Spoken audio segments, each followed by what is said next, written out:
सियावर रामचंद्र की जय। राम कथा के रस के तुम भक्त रासुमति धीर। आयुष आसन करिए प्रभु तेज पुंज कपिवीर। लखन सिया रामचंद्र की जय। कल का प्रसंग था, वशिष्ठ जी भरत जी से कहते हैं कि हे तात, कहो उनकी बड़ाई कोई कैसे कर सकता है जिनके श्री राम लक्ष्मण तुम और शत्रुघ्न जैसे पवित्र पुत्र हो। राजा दशरथ जी सब प्रकार से भाग्यवान थे, उनके लिए विषाद करना व्यर्थ है। ऐसा सुन करके और समझ करके शोक का परित्याग कर दो और उनकी आज्ञा को शिरोधार्य करके उनकी आज्ञा के अनुसार कार्य करो। राजा दशरथ जी ने तुमको राजपद दिया है, पिता का वचन तुम्हें सत्य करना चाहिए।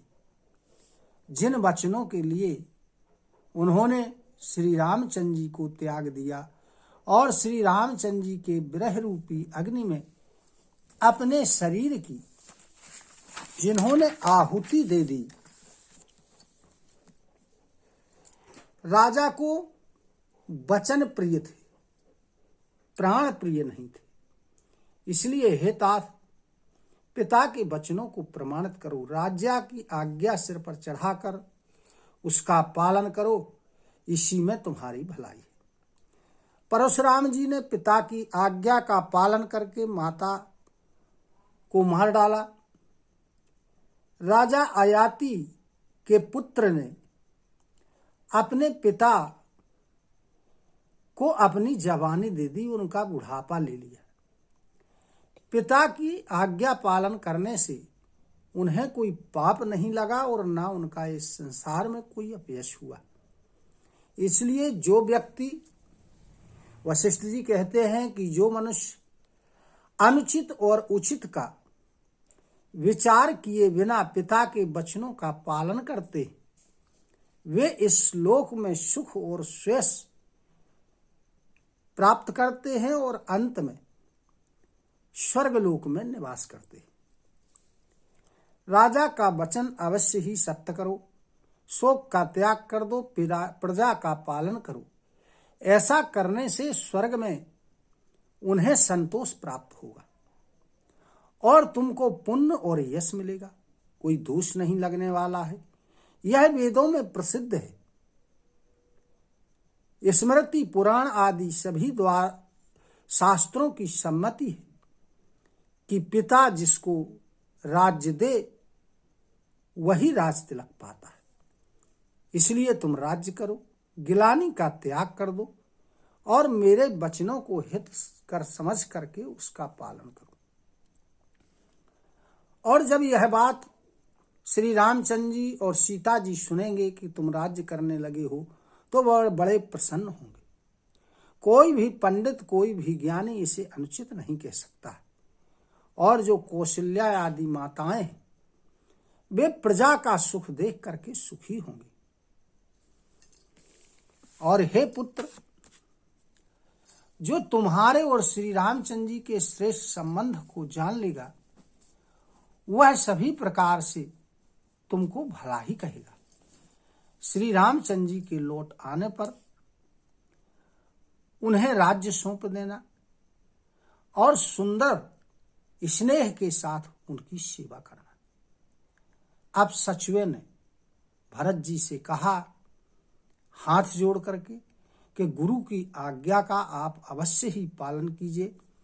श्री रघुनाथ जी के लौट आने पर जैसा उचित हो, जैसा आपको उचित लगे, उस समय आप वैसा ही करना। अब इसके आगे का प्रश्न।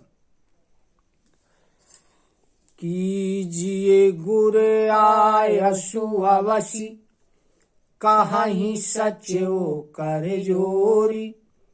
रघुपति आए उचित जस, तस तब करब बहोरी। लखन सिया रामचंद्र की जय। मंत्री ने हाथ जोड़ करके कहा कि गुरु की आज्ञा का अवश्य पालन करिए। और जब श्री रघुनाथ जी वन से लौटे आए तब जैसा उचित लगे वैसा आप करिए। कौशल्या धरी धीरज कहाई, पूत पथ गुर आय सुहाई।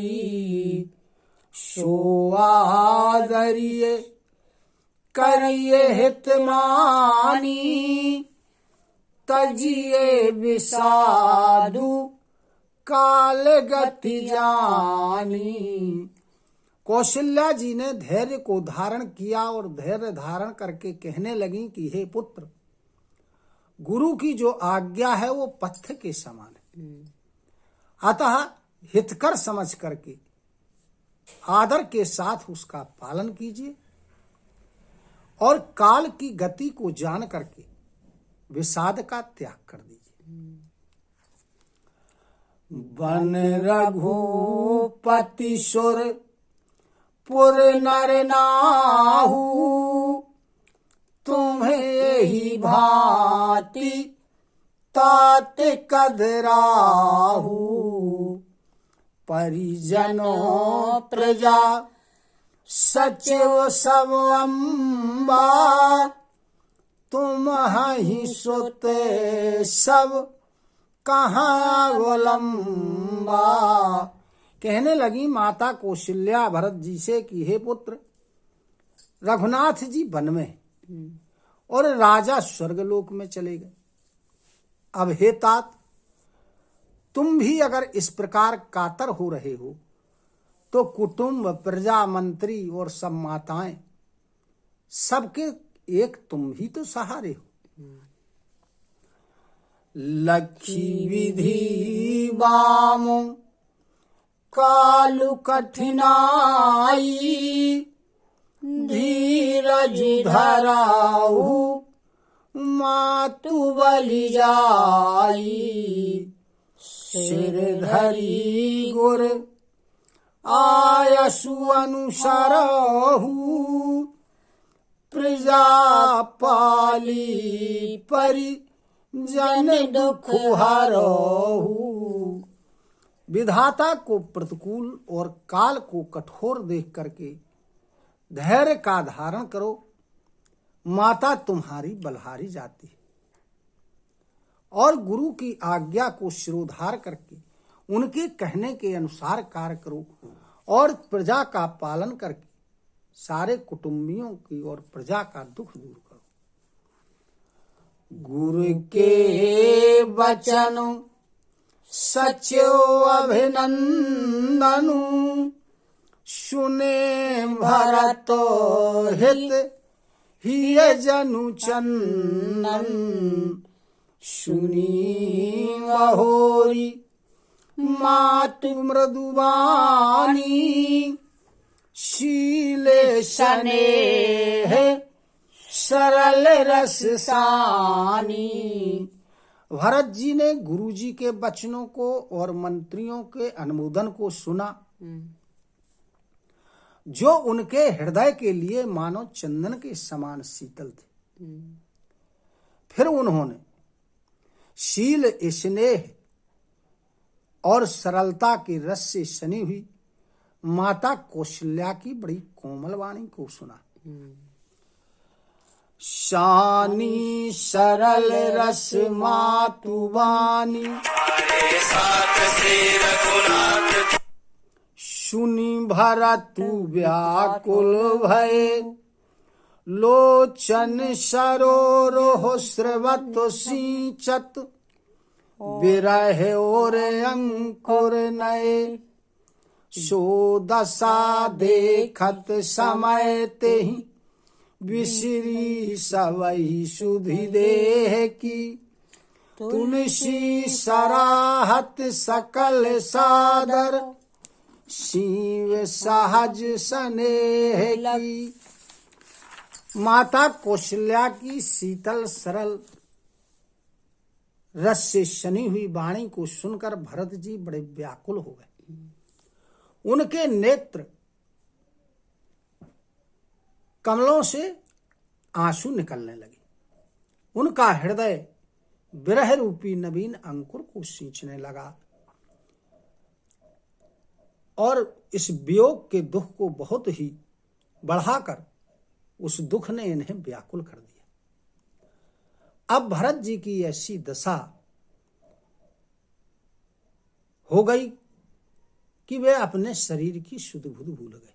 उनकी दशा को देख करके तुलसीदास जी कहते हैं कि स्वाभाविक ही प्रेम की सीमा श्री भरत जी को सब लोग आदर पूर्वक सराहने लगे।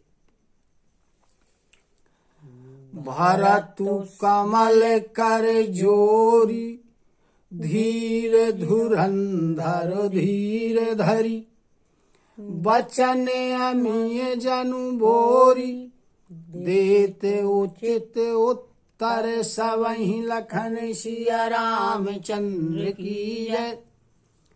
धैर्य की धुरी को धारण करने वाले भरत जी ने धैर्य को धारण किया और अपने कमल के समान हाथों को जोड़ करके और अपने वचनों को अमृत में डुबो करके और भरत जी उत्तर दे रहे हैं। जिसने जो कुछ कहा था उसका उत्तर देते हैं।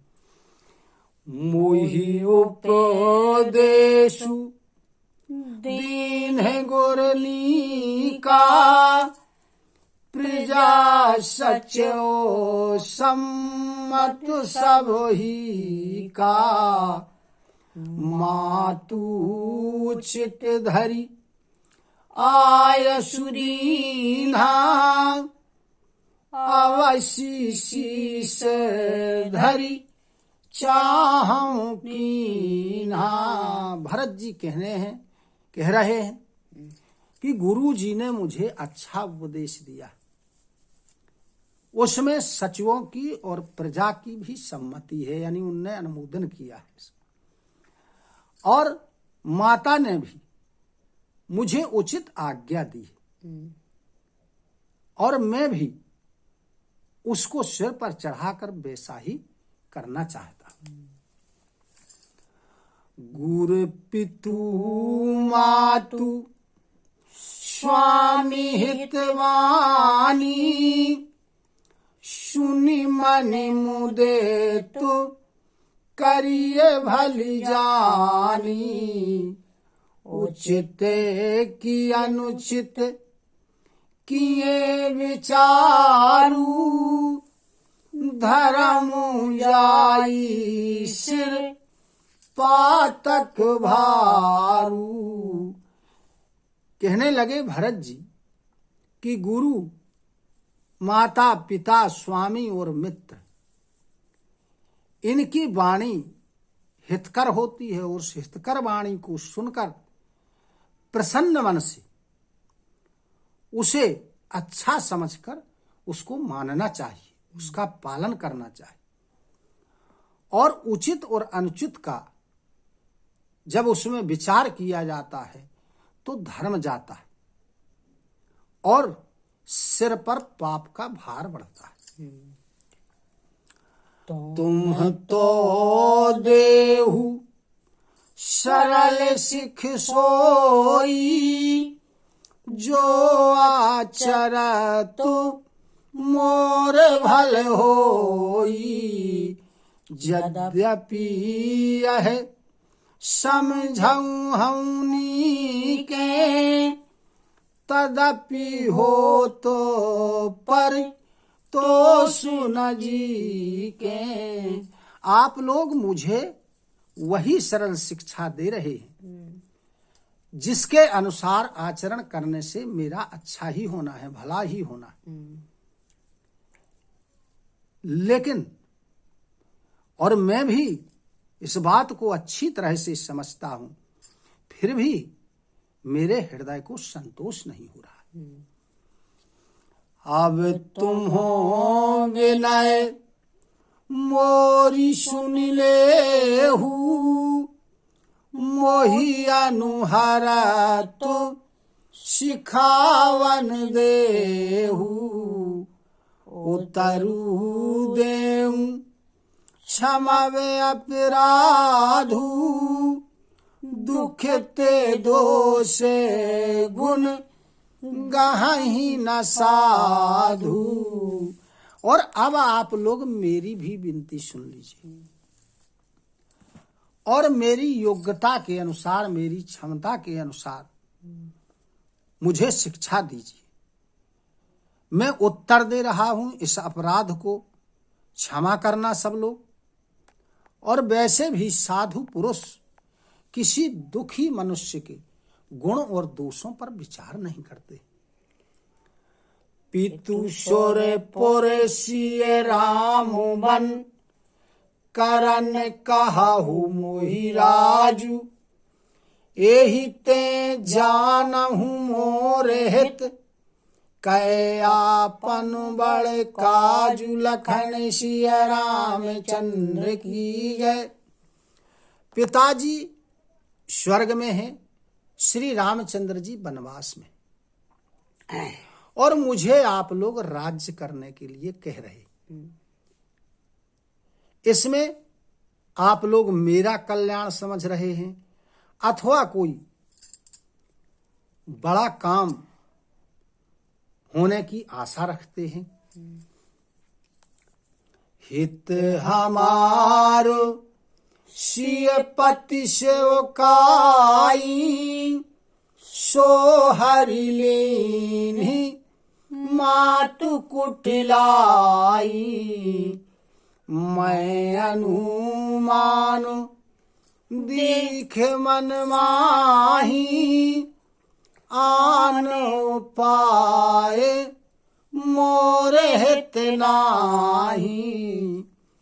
अरे मेरा कल्याण तो सीता जी के पति श्री रामचंद्र जी की सेवा करने में, सो उसको मेरी माता ने कुटिलता करके छीन लिया है। और मैंने अपने मन में अनुमान लगाया है, अनुमान लगा करके देख लिया है कि अन्य किसी दूसरे उपाय से मेरा कल्याण होने वाला नहीं है।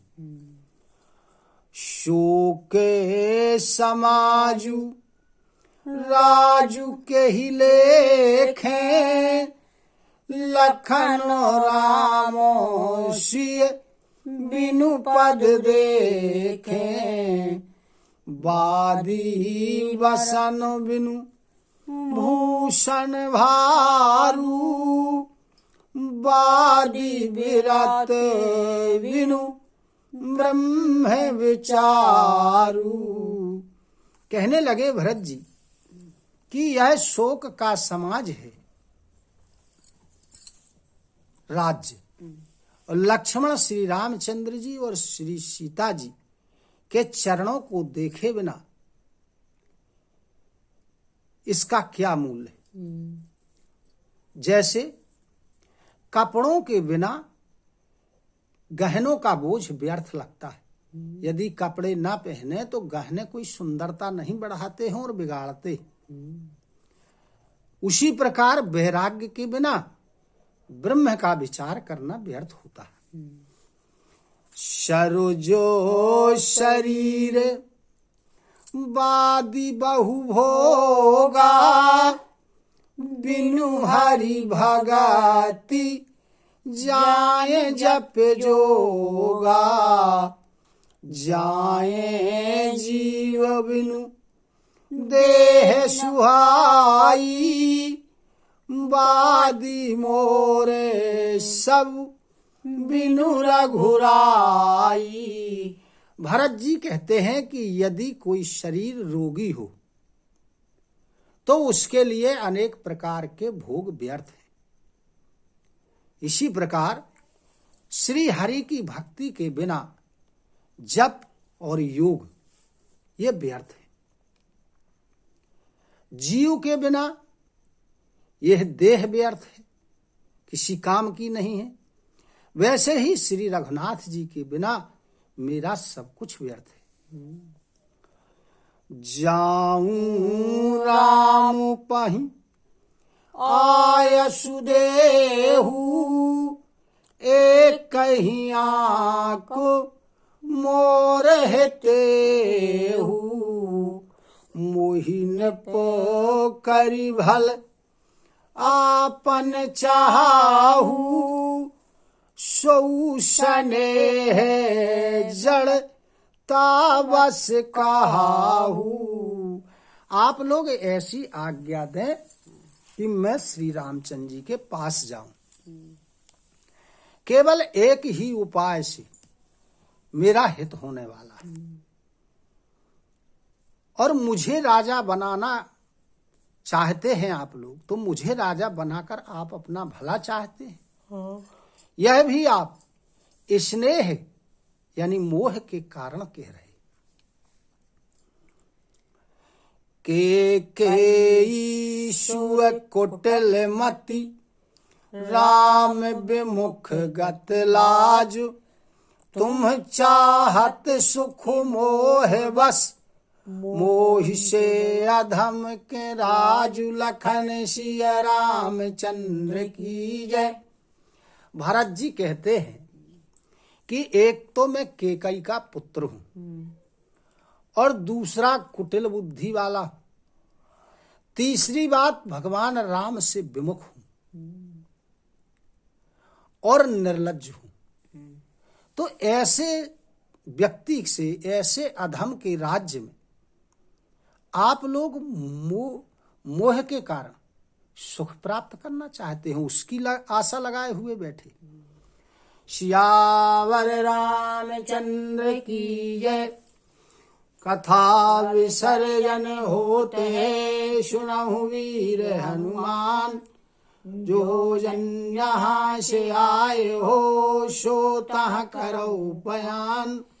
श्रोता सब आश्रम गए, शंभु गए कैलाश, रामायण मम हृदय में सदा करो तुम वास। लखन सिया रामचंद्र की जय। उमापति महादेव की जय। पवन सुत हनुमान की जय। गुरु गोविंद की जय हो। जय जय सीताराम, जय जय राधे श्याम। नमः पार्वती पते, हर हर हर महादेव।